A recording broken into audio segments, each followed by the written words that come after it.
time for me as if that shit was true. So tell me how it is, how you want it. If you're down, wanna summit, I got plans and you're one of them. Not trying to pretend. See, I don't know you at all, but I'm about it. If you bout it, don't give a fuck if you're involved, cause I'm about it. If you bout it, don't act like you are doing a favor. But honestly, I swear you're the savior, girl. And I don't know if I'll see you later. So I'm about it, if you bout it. Hold up, did you really think I'm bad at it? Say you're gonna leave, but it's way too crowded. But I'll ride with you, I'm playing games, I ain't trying to lose. And if I take you back, I'ma kiss your neck. I could be your now, I could be your next. I could be the one to relieve your stress when we talk about sex. Years with that dress, bless. Maybe one day I could take it, give it to me, cause I'm tired of waiting. I like the latest, number one play on your playlist. Don't trip if these other just play it. And I don't like to fight, you're the type that I'd like to wife. Guy feeling like life is nice. At the movies eating Mike and Nikes, and if the price is right, then I guess I'm proud. See, I don't know you at all, but I'm about it. If you bout it, don't give a fuck if you're involved, cause I'm about it. If you bout it, don't act like you are doing a favor. But honestly, I swear you're the savior, girl. And I don't know if I'll see you later. So I'm about it. If you bout it. Champagne for breakfast. First things first, never put you second, girl. Don't be stressing, I forgot to mention I'm about it. Don't be offended, I fucks with you cause you're down to earth. Got an ounce of perp if you're down to burn. You got a plan and you're still in school. Or you got a man, but that shit is cool, right? And if you like, you can stay for the night. Don't stay for the love, don't stay for the life. Know my name, then say it to me twice. Let me hear that shit, let me see that shit. You could be the one if you wanted to. Or you got games, you can keep that shit. Girl, come and let me know what you wanna do. Be who you wanna be. I will not blame you. Do what you wanna do. Don't wanna play you. If you would come with me, then I would take you anywhere you want to go. Yeah. Even if you're looking for the one, and I couldn't be it, you'd be sure to see that I won't just go and take home anyone. Deja food, the feeling you're having the same food at every event. But now, there's a cure. I got tacos. Tacos. Whatever you're... I'm about you, girl. See, I don't know you at all, but I'm about it. Peace and love, black family. Peace and love, black family. This is the Prince of Pan-Africanism, the notorious RBG, the most requested black scholar in the world, Dr. Umar Johnson, your personal certified school psychologist and doctor of clinical psychology. This is my first Facebook, Instagram live in quite some time.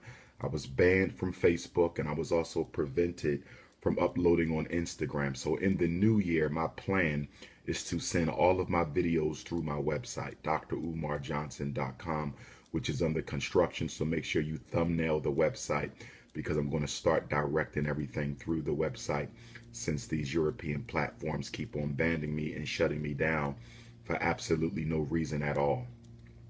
Also, let me say that so far, I will still be making the FDMG announcement on New Year's Day, January the 1st. I will be going live from Instagram and Facebook. So make sure you mark your calendars on New Year's Day. I don't know the time, but I'm just going to pop up on you on New Year's Day, God willing, to let you know where the first Frederick Douglass and Marcus Garvey Academy will be. There's a small chance that I may have to delay it a week or two. I'm hoping that's not the case. So far, we're still on schedule for New Year's Day. Peace and love to all the brothers and sisters who came out yesterday here in Suffolk, Virginia to support our young African brothers and sisters in their concert. They did a tremendous job, a wonderful job, put on by the Temple Bethel congregation. Very, very powerful. Next stop is Atlanta, Georgia. You are next. Atlanta, Georgia, you are next. Tomorrow night, Shrine of the Black Madonna, Ralph David Abernathy Boulevard in Atlanta tomorrow. Saturday, December the 22nd, 7 p.m. program. doors at 6. I repeat, tomorrow in Atlanta, Shrine of the Black Madonna, 7 p.m. Saturday, December the 22nd in Atlanta, doors at 6, program at 7.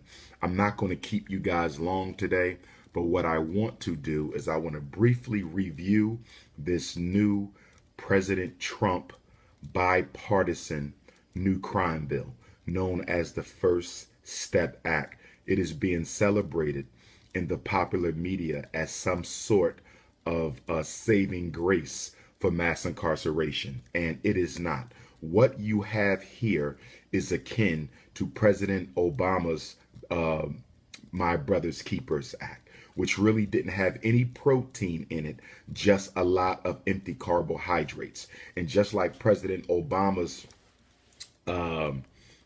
My Brother's Keeper initiative was filled with a bunch of useless nonsense and really only threw money at the problems facing young black males. As you can see, it's made absolutely no difference in the lives of black males. This First Step Act signed by President Trump is just like the Obama's Brothers Keepers Act. There's very little protein in this, but just a whole bunch of empty carbohydrates. Now, from the beginning, let me say this. The reason that this bill passed both houses of Congress with flying colors, the reason it was supported by both Democrats and Republicans, I mean, let's think about that for a minute.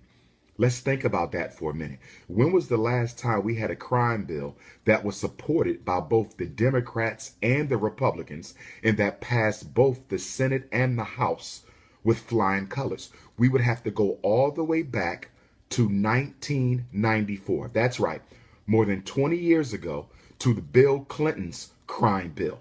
Okay? And why did the Bill Clinton 1994 crime bill pass both houses of Congress with flying colors? You know why?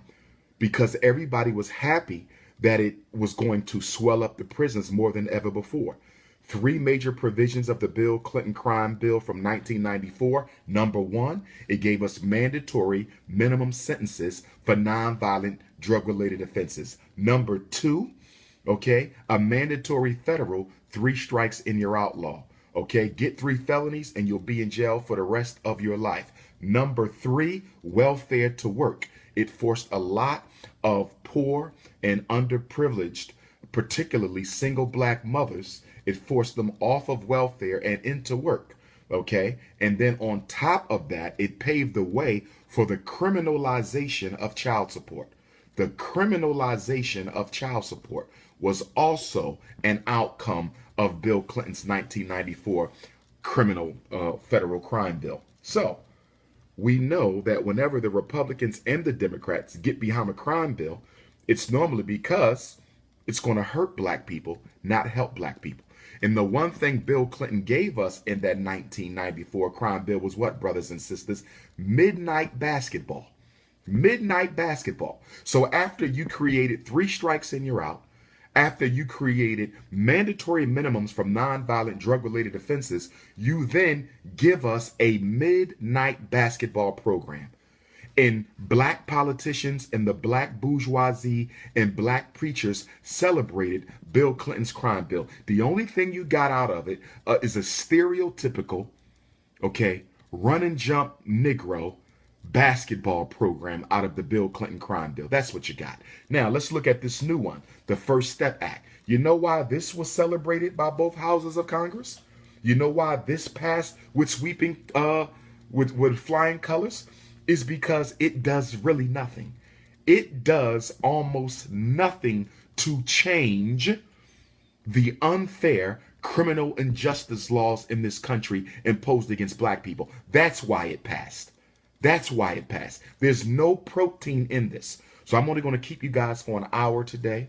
I'm only going to keep you for an hour, but let's look at this, okay? I'm going to go through it. Let's go through it.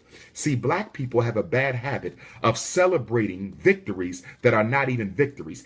Every time a law gets passed and somebody says, this is good for you, we automatically say, this is good for us without reading the fine print. But I have the fine print. I have the fine print. I'm not listening to CNN. I'm not listening to Don Lemon. I don't care what Oprah Winfrey has to say about it. Okay? I'm not waiting for Conan O'Brien. Okay?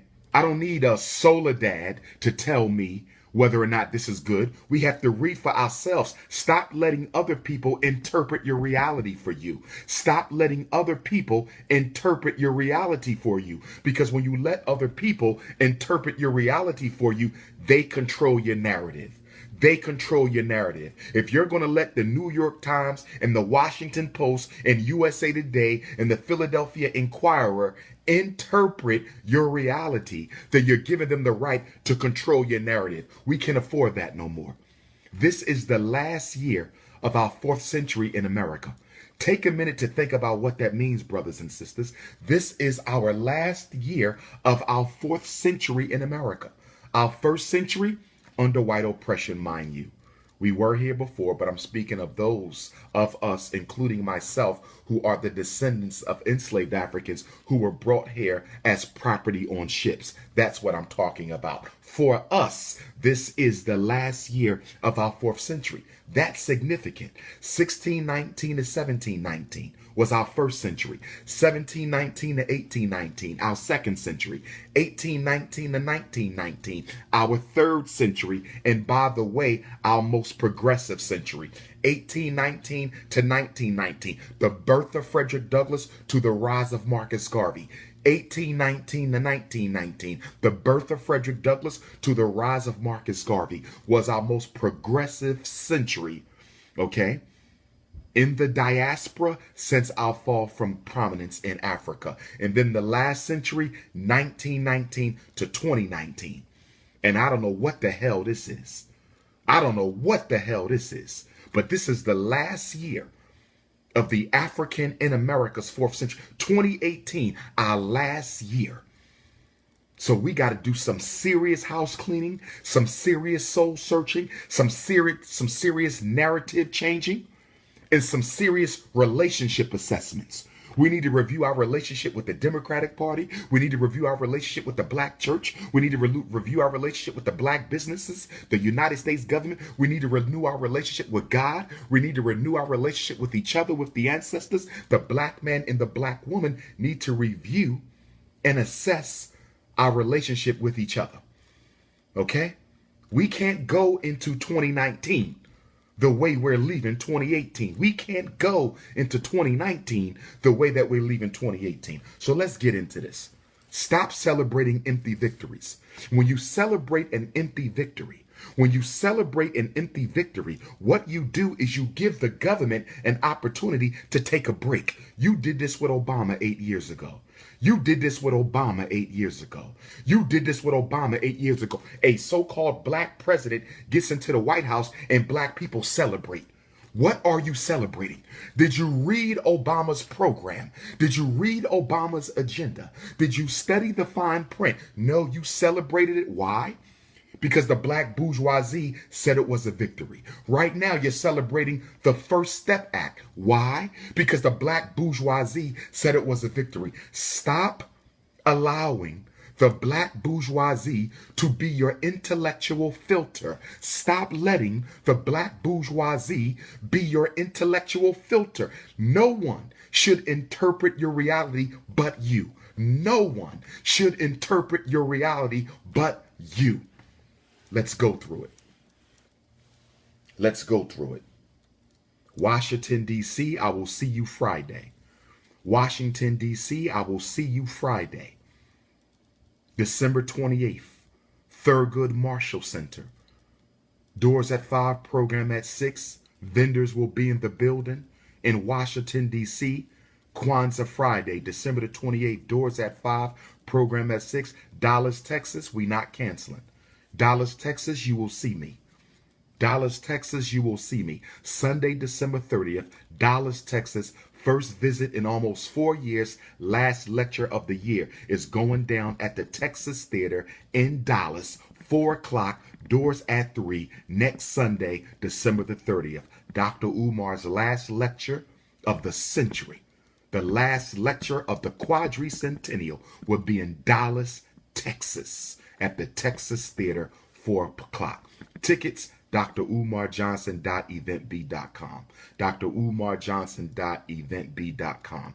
Donate to the school, FDMG Academy, P.O. Box 6872, Philadelphia, PA 19132. General donations for Dr. Umar's work, my travel, my other programs, expenses. You can donate through the Cash app, cash.me/$Dr. Umar Johnson. cash.me/$URDRUMAR Johnson. Let's talk about it. So what do we see first? And I'm reading from the Federal Register. Provides for increased programs designed to reduce recidivism. That's re-entry into prison. Provides for programs designed to reduce recidivism and provides incentives for participation in these programs. Programs to reduce the cyclical nature of mass incarceration. Let's stop right there. They're going to pay for programs to keep black men from going back into prison. So I have a question to the United States Congress. I have a question for President 45. President 45, are you putting money into livable wage jobs for black men and women when they come out of prison so they don't recidivate? That's my question. How much money are you putting into the labor force? Livable wage, not McDonald's, not Burger King. Those are jobs for our youth.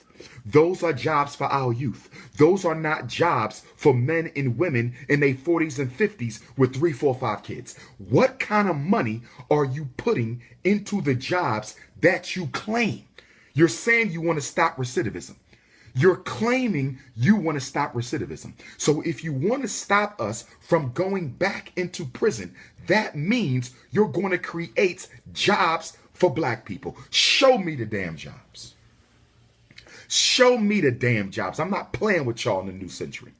I'm not taking this crap into the new century with me. How much money is actually going to go into jobs to hire black men and black women? That's my question. That's my question. Recidivism. You know why so many black people go back into jail? Because they got to commit crimes to put food on the table. They have to commit crimes to put clothes on their babies' backs. They got to commit crimes because the homeless shelters are spilling over. They're overfilled and they don't want their babies sleeping on the street. So they go to armed robbery. They start stealing cars. They start hustling credit cards. This is what they do. They get into vandalism and burglary to do what? Feed their family. Most crime is economically motivated. What are y'all going to do about that? I didn't see nothing about how much money is going to go into jobs. I didn't see nothing about business grants. I didn't see nothing about small business loans. So if you are serious about stopping recidivism and you know that all recidivism is based on economic devastation and desperation, all recidivism is based on economic devastation and desperation. So to the U.S. Congress, I ask you, to the Congressional Black Caucus who supported this, I ask you, where are the grants and loans for brothers and sisters coming out of prison so they don't go back? You know what these programs are? These programs are nothing but ways to divert money to white nonprofits. These programs are nothing but ways to divert money to white nonprofits. It's called nepotism. It's called nepotism in the name of saving black people. Oh, yes. President 44, Hussein Obama. President 44, Hussein Obama did the exact same thing.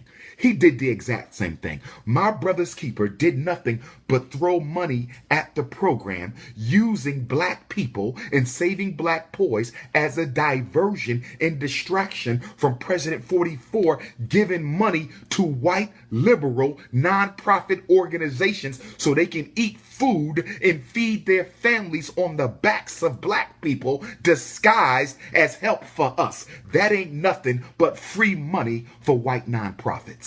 That's nothing but free money for white nonprofits.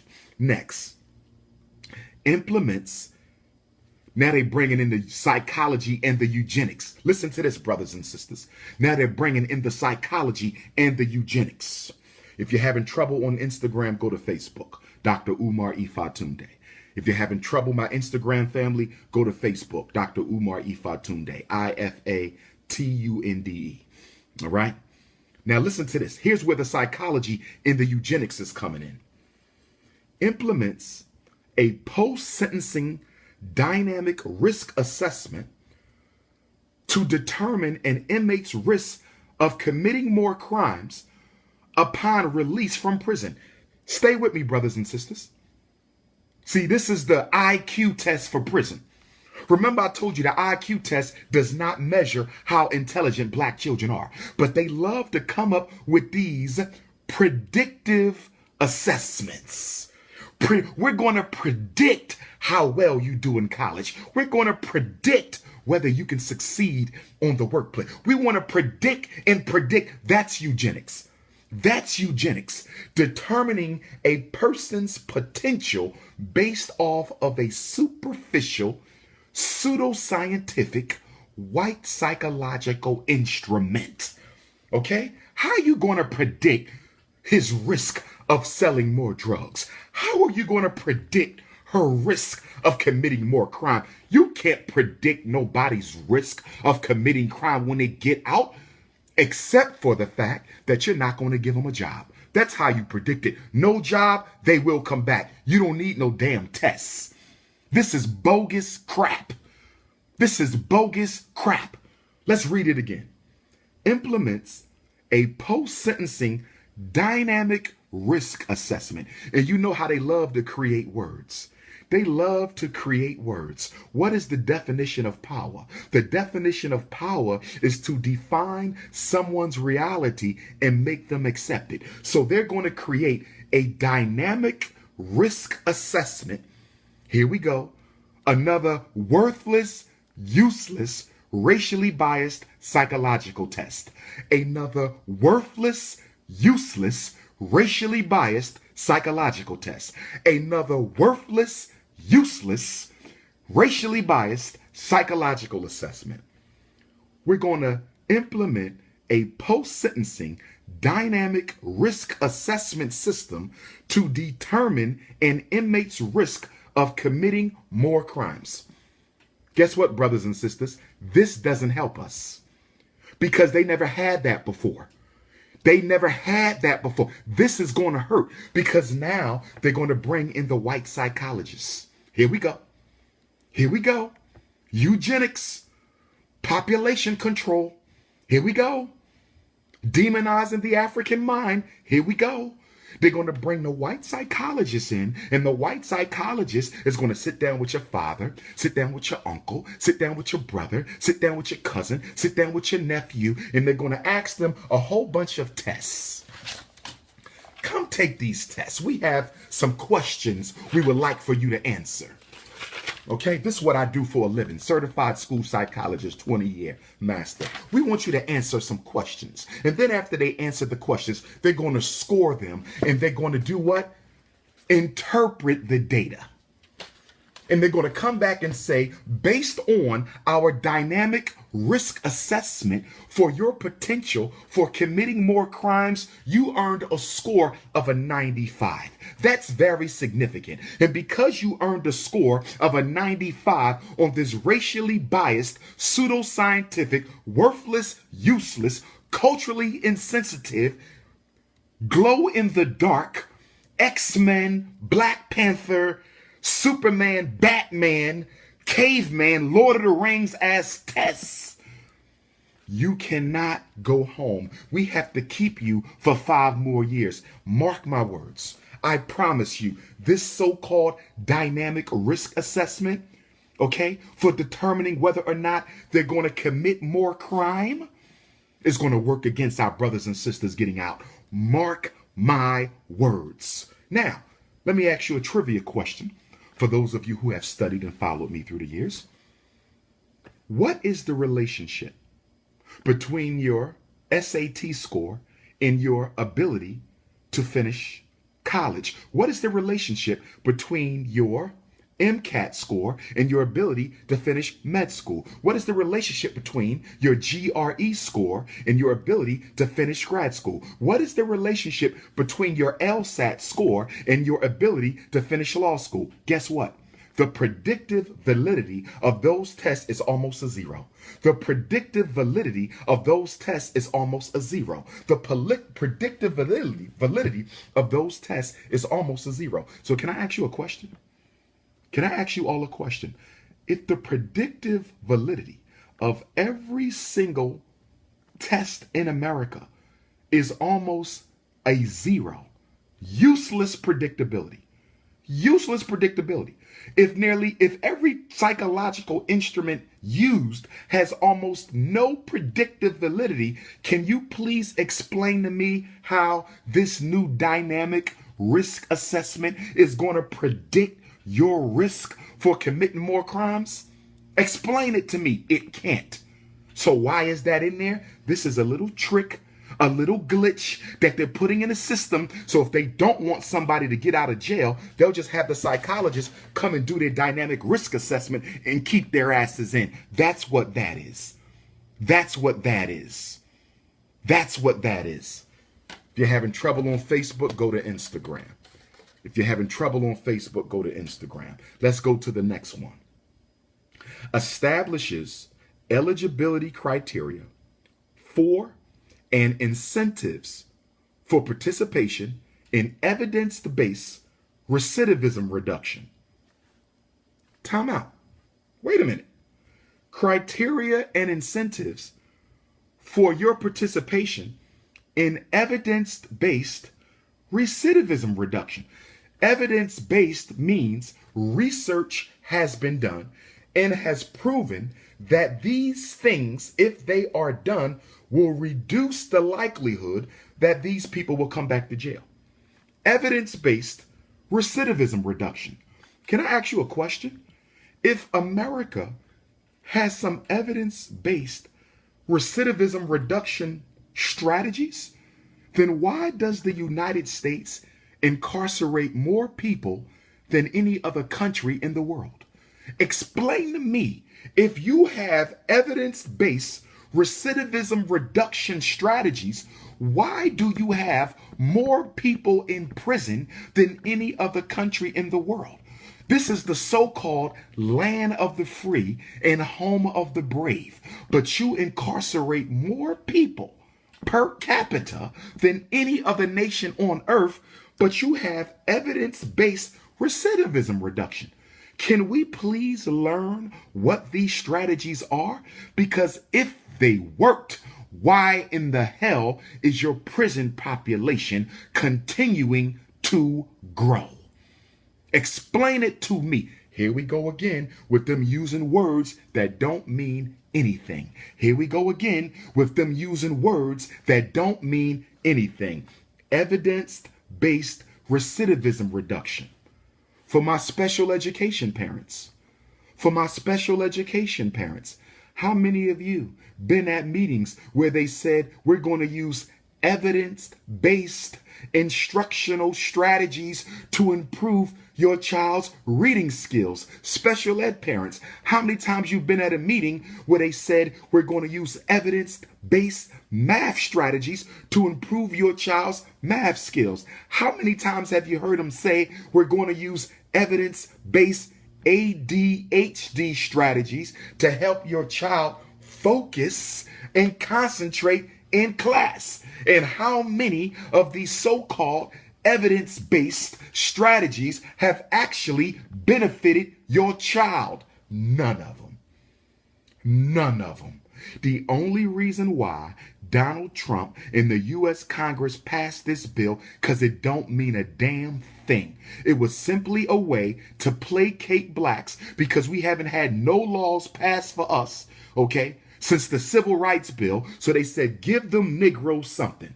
Give them something. Just give them something so they can clap, because God knows they're not going to read the fine print. Whatever the preachers and the politicians, aka the black bourgeoisie, whatever the preachers and the politicians, aka the black bourgeoisie, tells them is a victory, they will treat it like it's a victory. But let's keep going.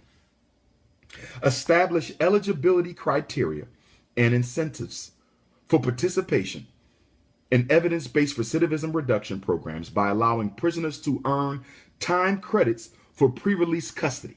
So if the inmate participates in these evidence-based recidivism reduction programs, they're going to earn credits for pre-release custody. Okay?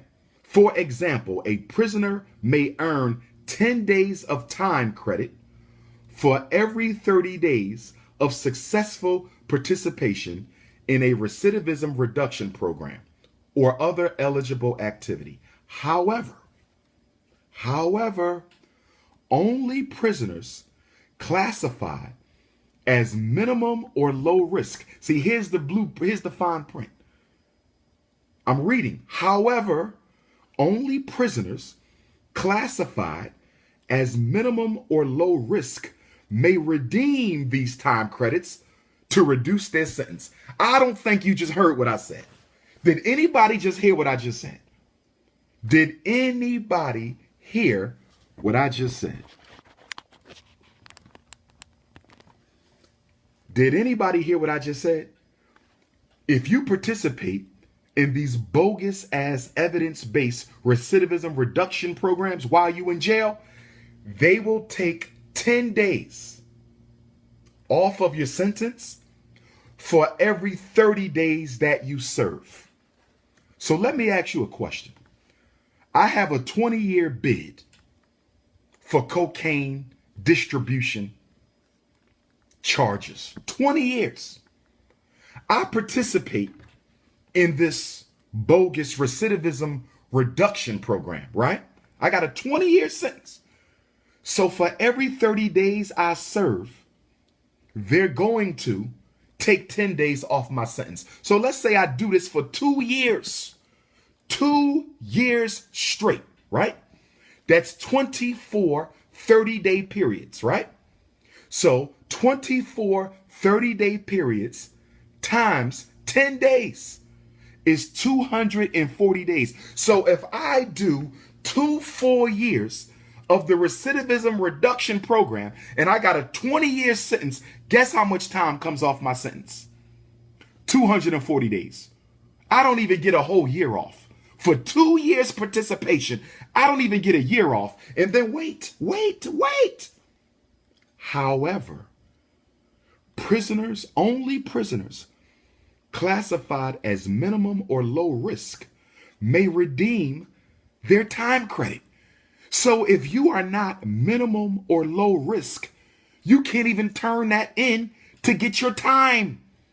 Are y'all listening to me, brothers and sisters? Just like the 13th Amendment. Just like the 13th Amendment. We're going to give you this. Slavery shall not be legal in these states and territories, right? Slavery is over in the first sentence. And then in the second sentence, it comes right back and says, except as punishment for crime. They're doing the same thing here.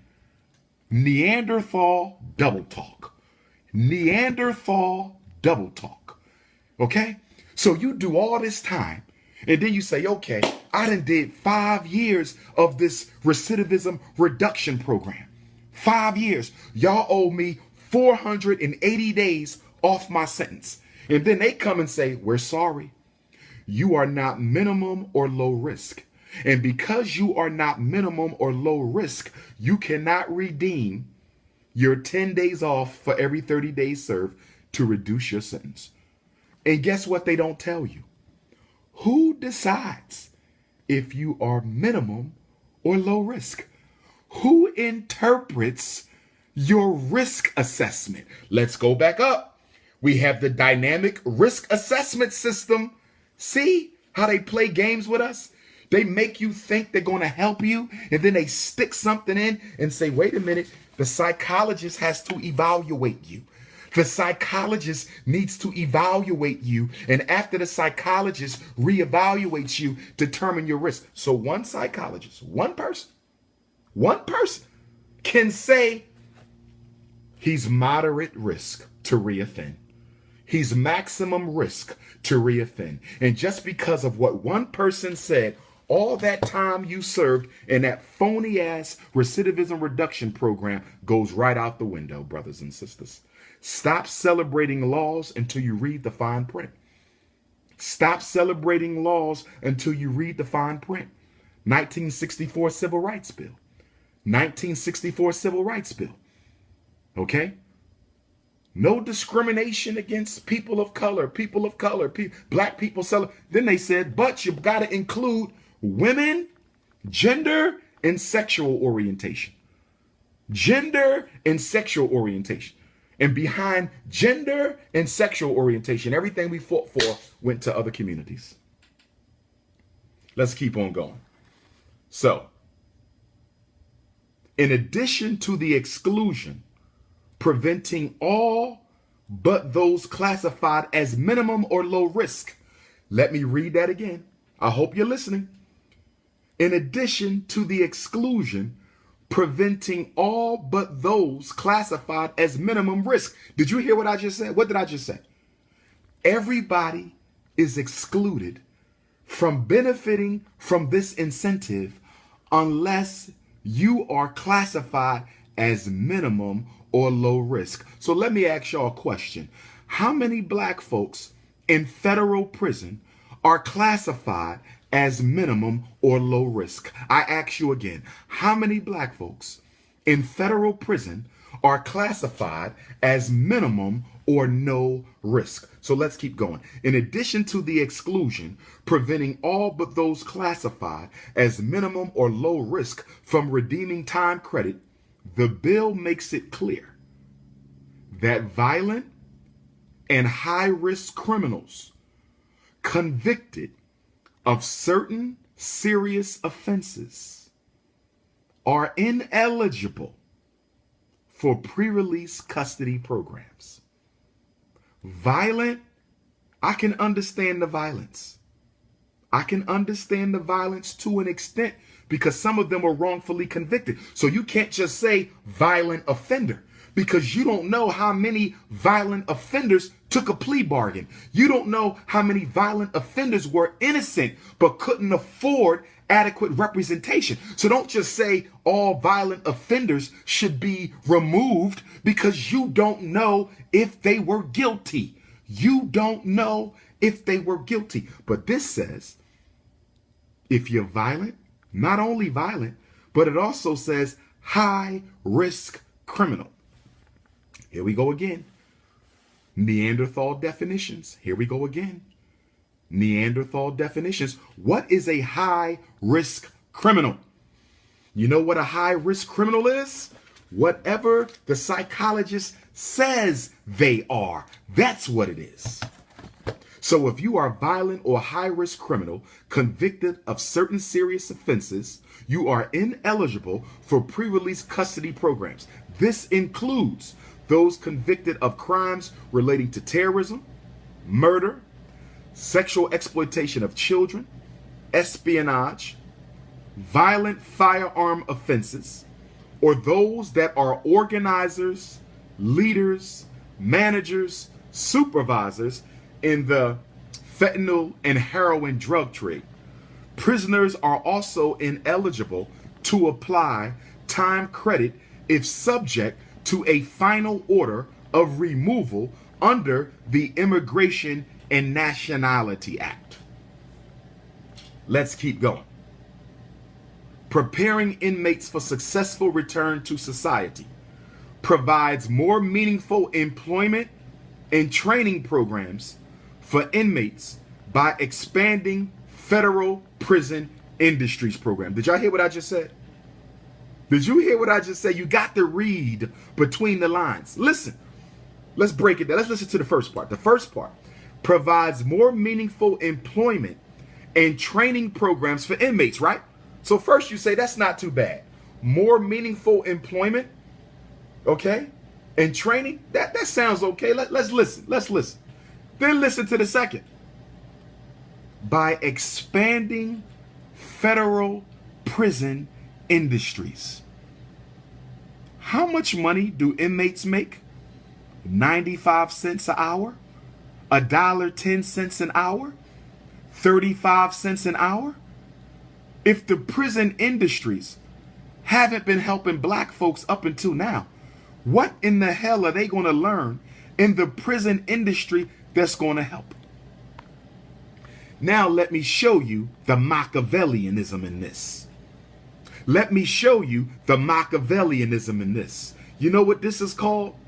This is called, we're going to expand the prison labor force so we can get more contracts from rich white corporations who want to pay us big money so that we can pay black inmates low wages to manufacture their goods behind prison walls. I hope you heard what I just said. They're going to use that as a justification to call Bill Gates up and say, hey, Microsoft, you got anything you need made by prisoners? We got more prisoners working now. We got this new First Step Act. We got 50,000 more prisoners who can work for less than minimum wage. We can make your computers. We can make your hard drives. We can make your monitors. How much are you willing to pay us? They hustling in the name of criminal reform. They are hustling, brothers and sisters. They are hustling our people in the name of criminal reform. Let me read it one more time. This is why you got to have your third eye open. Provide more meaningful employment and training opportunity for inmates by expanding the federal prison industries program. Did you hear what I just said? They're going to make more black men and women work for $1 an hour so Microsoft can get rich, so Walmart can get rich, so all the companies that rely on prison labor can make more money. But now it looks like they're helping poor black men and women learn valuable skills that they can use when they get out of jail. Are you serious? Are you serious right now? Are you serious right now, brothers and sisters? Requires the Bureau of Prisons to submit a report and evaluation of the current pilot program to treat heroin and opioid abuse through medication. Are y'all listening to this? They're going to bring drugs into the prison. They're going to bring drugs into the prison to help drug addicts get off of drugs. Does that make any sense to you? They're going to bring drugs into the prison to help heroin and opium and opioid abusers eliminate their addiction. No drug has ever stopped anybody from using another drug. No drug can heal you from a drug addiction. Let me say it one more time. No drug can heal you from a drug addiction. Let me say it one more time. No drug can heal you from a drug addiction. Let's keep going. Listen to this. If you have grandparents in prison, listen to this. If you have elderly in prison, listen to this. Extends the compassionate elderly release provision. Extends the compassionate elderly release provision from the Second Chance Act that allows the prisoner to request elderly inmates. It allows them to request for his or her compassionate release if he or she meets the requirements set out in the law. They can request for a compassionate release. What the fuck is a compassionate release. Do you know what that means? If the person is elderly, they don't have a right to be released. There's no set of protocols that must be followed to make sure they get a release. They just simply say they can ask white folks, I'm an old woman, I'm an old man, can you please let me out of prison so I can go and spend my last days with my grandchildren? It doesn't say that. It doesn't say, that's what it why does it have to be compassionate? Why not add language that requires the Prison Review Board to consider the release of people over a certain age if they've had good conduct and have already served a certain amount of time? Why not guarantee it? Brothers and sisters, are you with me? Brothers and sisters, are you with me? Brothers and sisters, are you with me? Are you following me? Am I being extreme just by saying Donald Trump in the U.S. Congress should have said, listen, anyone 65 years of age or older, 65 years of age or older, who has already served 1 or 2 years, automatically must be brought before the Prison Review Board. And if they have had no offenses in prison, if they have had no offenses in prison, and they are 65 and older, it is required that they be prepared to be released. Why not make it mandatory? Why not make it automatic? What in the hell is a compassionate release request? Can somebody explain to me what is a compassionate release request? If Facebook is acting up, go to Instagram. If Facebook is acting up, go to Instagram at Dr. Umar Johnson. What is a compassionate? That's bullcrap. This is Neanderthal language for saying we're not going to do anything about old black people in jail. We're not going to do anything about old black people in jail. We're not going to do anything about old black people in jail, but we're just going to make it look like we care. We're just going to make it look like we care by having them ask for a compassionate release. You can already do that. You don't need language for that. You can already make a compassionate request. Nobody's stopping you from making a compassionate request. People do it to the judge every day. Every day, black people are begging the judges of America to reduce their sentence. Every single day, we are making compassionate requests. So what the hell did they need to add this in? Tricknology in manipulation, insulting your intelligence, making you think they care about elderly blacks in jail just because they mention them. No damn compassionate request. It should have been mandatory and obligatory that all elders in prison who have served 1 year should automatically be brought before the Prison Review Board if they've had no infractions. It should be mandatory. And the fact that they even put this in there tells us that they know they wrong. This tells us that they know they wrong. This tells us that they know they wrong. Let's keep going. Codifies the Board of Prison Rules that generally prohibits the use of restraints on pregnant inmates. Here we go again. You can't put a restraint on a pregnant woman. That's the new law. You cannot put a physical restraint on a pregnant inmate. But, here we go again, double talk, but, except, here we go, you can't use restraints on pregnant inmates except those who are in an immediate, incredible flight risk or threat of harm to herself or others. Oh my God. Oh my. I don't know what else to say. I don't know what else to say. Did y'all just hear what I just read? Do you see the double talk? Did you hear that? Let's come on, brothers and sisters. Come on. Come on, y'all. Codifies the Board of Prison Rules that generally prohibits the use of restraints on pregnant inmates, except Except there's always an exception. There's always an exception when it comes to us.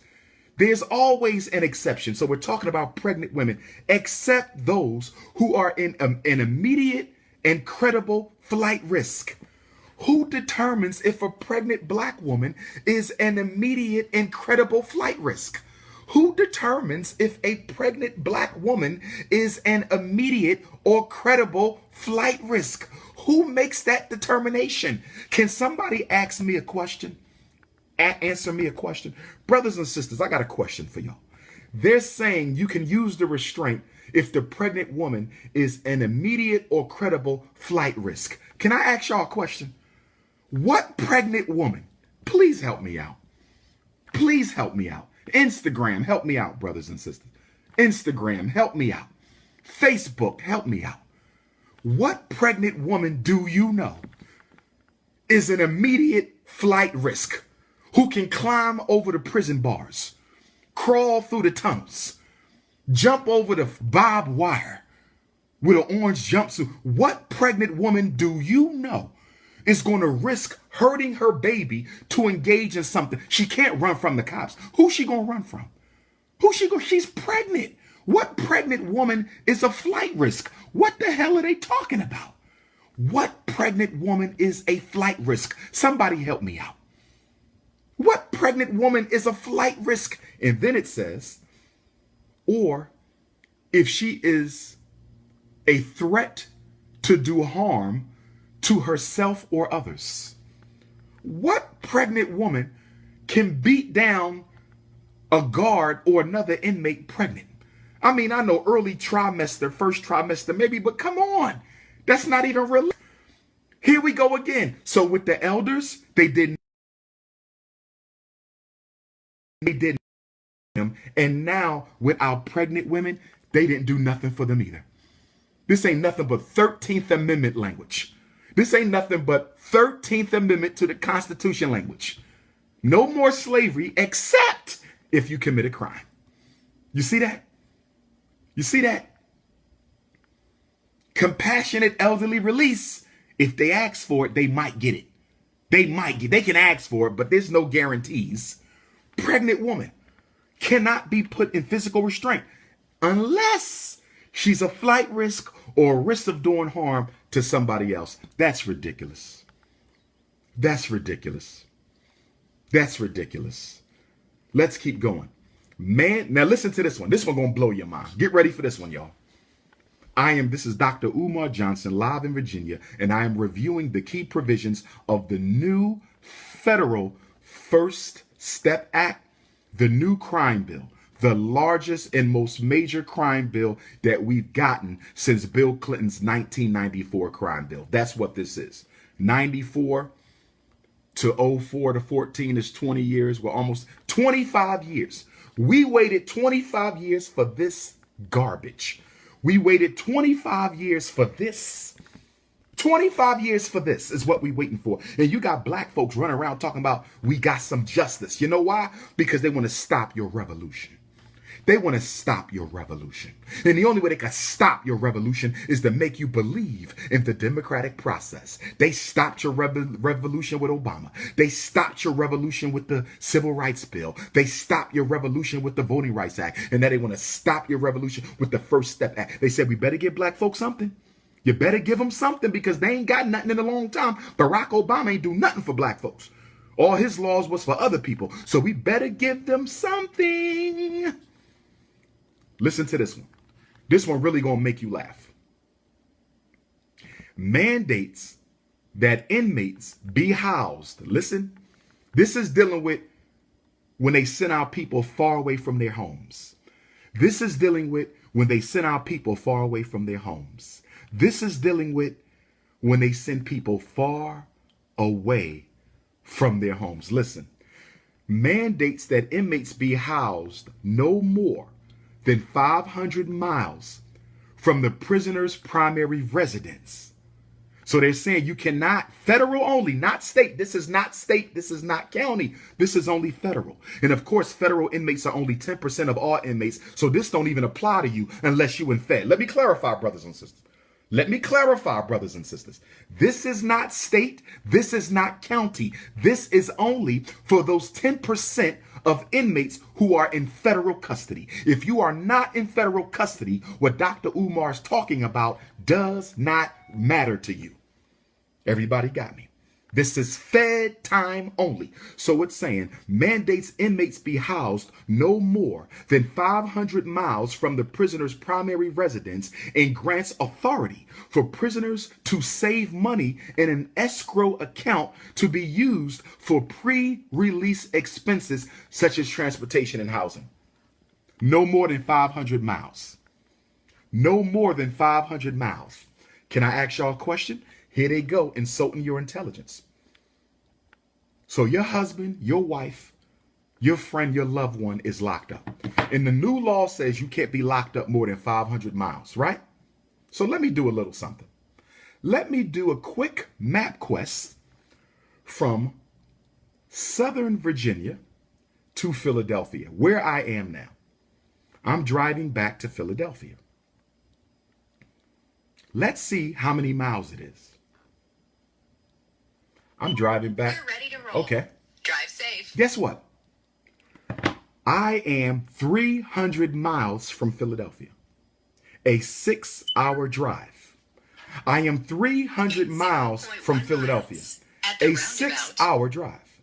I am 300 miles from Philadelphia. A 6-hour drive. This says 500.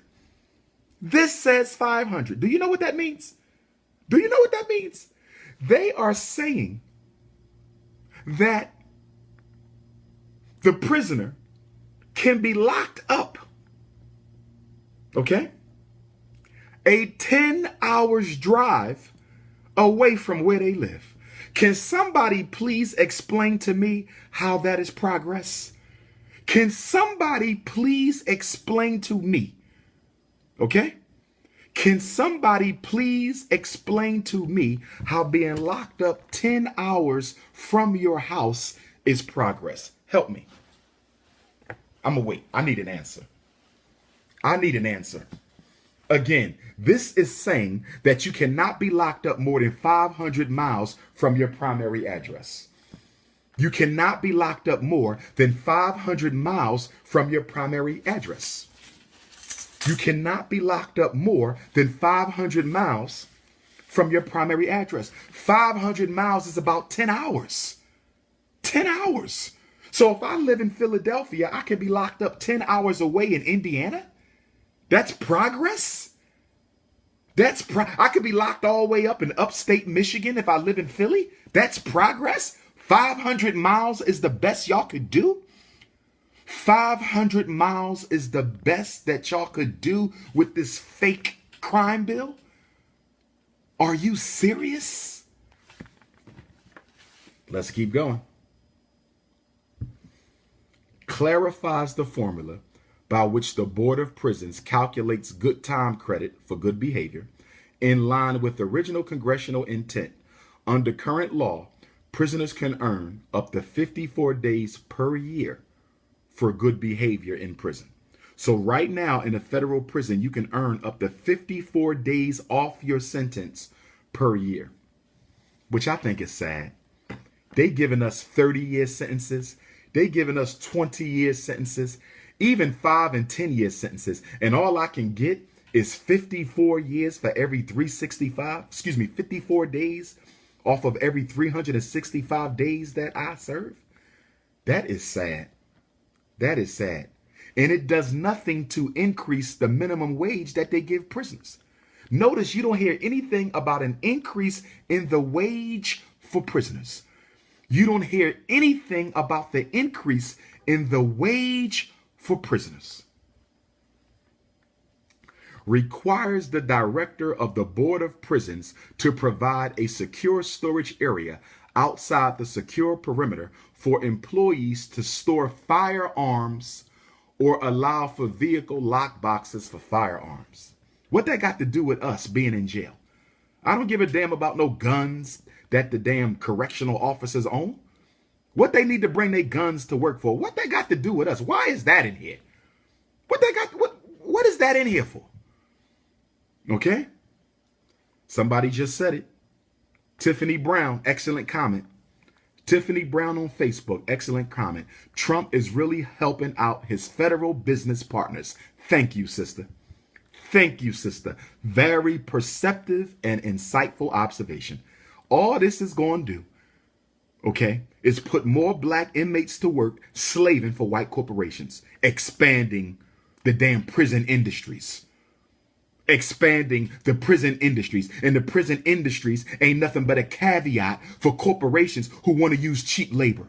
The prison industries ain't nothing but a caveat for rich white corporations who want to use prison labor to keep their expenses down. That's all that is. That's all that is.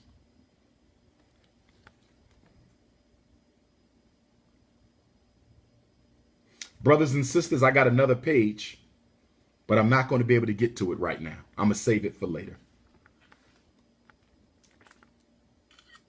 I have another page, but I can't get to it now. I want to conclude today's seminar by saying, brothers and sisters, we are going to have to fight for equality because that ain't it. We are going to have to fight for justice because that ain't it. We're going to have to fight for equity because that ain't it. We're going to have to fight for fair play because that is not it. When I make my announcement about the Frederick Douglass Marcus Garvey Academy, which I hope will be New Year's Day, when I make that announcement, brothers and sisters, y'all better be ready. Y'all better be ready because it's going down, brothers and sisters. It's going down. I will be reinitiating Team Pan-African, the international movement for the independence and protection of African people. From within the walls of FDMG, I will be reigniting the National Independent Black Parent Association within the walls of FDMG.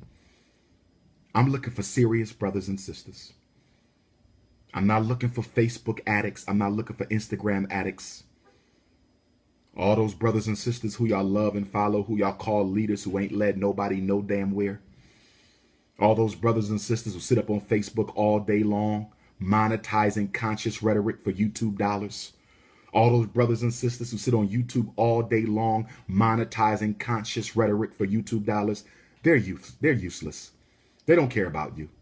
Not one of them is doing anything of substance to help you. None of them. They're just addicted to being seen, and YouTube pays them for their addiction. They're just addicted to being seen, and YouTube pays them for their addiction. I'm looking for workers. I'm looking for workers. I'm looking for sisters who want to help me put together this international conference for the black woman that will be held within the walls of FDMG. I'm looking for serious black women. Not petty black women. Not black women who like to gossip about other black women. Not sisters who want to steal other sisters' men. Not sisters who got black skin supremacy problems. Not sisters who got light skin supremacy problems. But real, authentic, unapologetically African women. That's what I'm looking for to help me put on this international conference of the black woman. I'm looking for serious black men. Strong black men who want to help me put on this international conference for the black man. We're going to put on the first international conference for the African, Pan-Africanisms, Pan-African nationalists. We're going to do that. 1920 is the centennial anniversary of the Right Honorable Marcus Messiah Garvey's first international convention held in New York City. August of 1920 to August of 2020, we will be hosting at the Frederick Douglass and Marcus Garvey Academy. Mark your calendars now. Mark your calendars now. August of 2020, we will be holding the centennial first international convention of the Pan-African revolutionaries of the world in the walls of FDMG. I hope y'all ready. I'm not hitting nobody up. You hit me up. I'm not looking for you. You look for me. I'm an organizer. I don't have to search you out. You search me out. That's how this goes. I don't hit nobody up. You hit me up. But it's going down. The announcement is coming, New Year's Day, FDMG, and where the school will be, will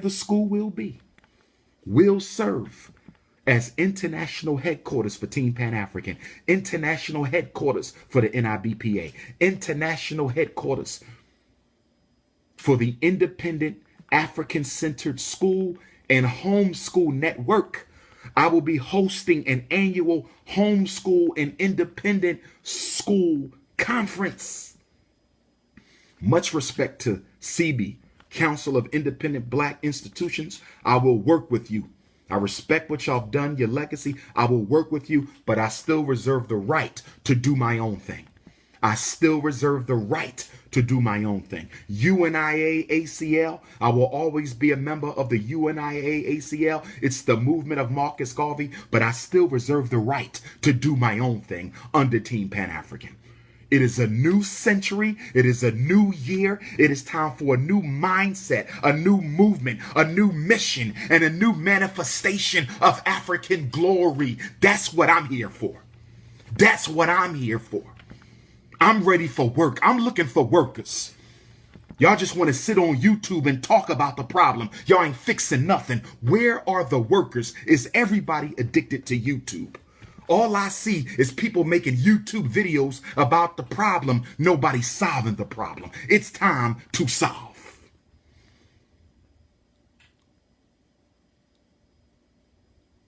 And where FDMG is going to be? And where FDMG is going to be is automatically the new Black Wall Street of Black America. Brothers and sisters in the city where I'm coming, brothers and sisters in the city where I'm coming, y'all better be ready. Y'all don't even know who you are yet, but you better be ready. Because we ain't just building FDMG. We're going to make that city a role model. That city is going to be an example to black cities all across the world of what we can do. Hospital, grocery store, bank, distribution, factory, import, export, independent schools. We will be the Black Wall Street. So says the Honorable Marcus Garvey.